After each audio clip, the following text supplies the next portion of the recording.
You have the floor. Thank you, Mr. Speaker.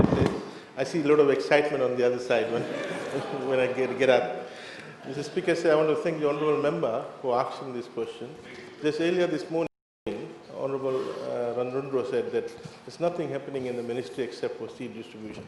Well, I must say that seed distribution is a very important activity for agriculture growth and development. Unfortunately, Mr. Speaker, I don't think she reads print media. I don't think she watches TV news. Doesn't listen to radio. Yes, because there's too many activity happening. That's why I give too many statements. You know, it's important that you read, be well informed. You should read. You should watch news, you should listen to radio news so that you're well informed and you don't come and waste time here in this parliament. Mr. Speaker, I'm going to talk about irrigation support for agriculture development. Mr. Speaker, in a normal season, if you provide irrigation support, it could result in about 30 to 40% increase in output. But in an off-season, during off-season, it can basically raise output by about 80 to 90%, when you don't have enough rainfall. Mr. Speaker, we've got numerous schemes for irrigation support, given the importance of irrigation in agricultural, crop agriculture. Mr. Speaker, the first one is we maintain a certain existing irrigation facility. There are three in particular: the Dreketi irrigation facility. It's a massive gravity-fed irrigation facility, and we maintain via Ministry of Waterways and Environment. The Ministry of Waterways and Environment maintains the entire irrigation facility, and it's totally operational. And every year we spend money to do repair and maintenance of the canals, the floodgates, and ensure that farmers are able to get water at zero cost. So that's fully functional. The second large-scale gravity-fed irrigation facility is Naruwai, and that is again fully operational, no issues. Every year we spend money to maintain that facility so that farmers are able to grow, in both of these cases, rice. The third irrigation facility, again for rice, Mr. Speaker, is in Korokandi, which is again fully functional, totally gravity-fed, and providing water for rice crop at Korokandi at zero cost to farmers, Mr. Speaker. Mr. Speaker, the fourth one, which is at Nasarwanga in Bua in Northern Division, Mr. Speaker, last year the intake pipe got collapsed, and therefore that system is damaged. We're looking at this year, by December, repairing that, once we are able to deploy our contractors. So then that will be operational. So, Mr. Speaker, these are the major gravity-fed irrigation system that we are maintaining, which is basically supporting rice farming.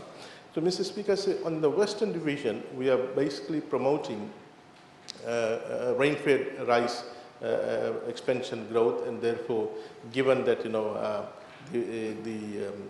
and that's the crop that we are supporting there, which is upland rice, a 3-month variety. So we are able to at least get 2 crops per year, while if weather permitting, we could go to 3 or 4 crops.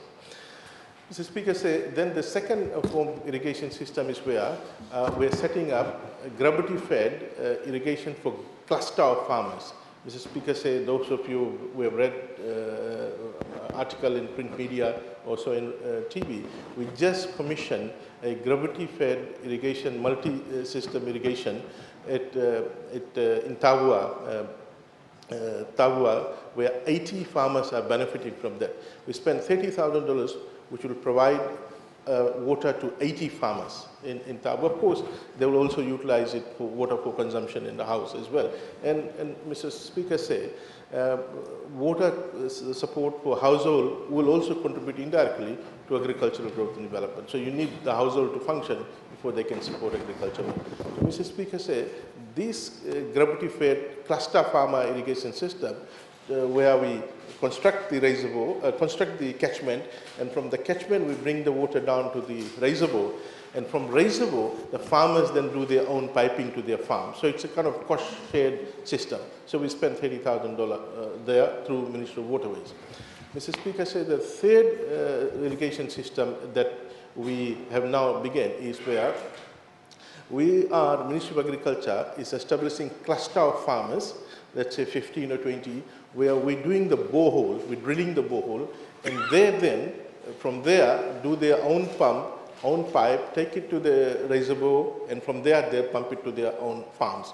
So we just completed one in Nandi. The second one, maybe end of this week.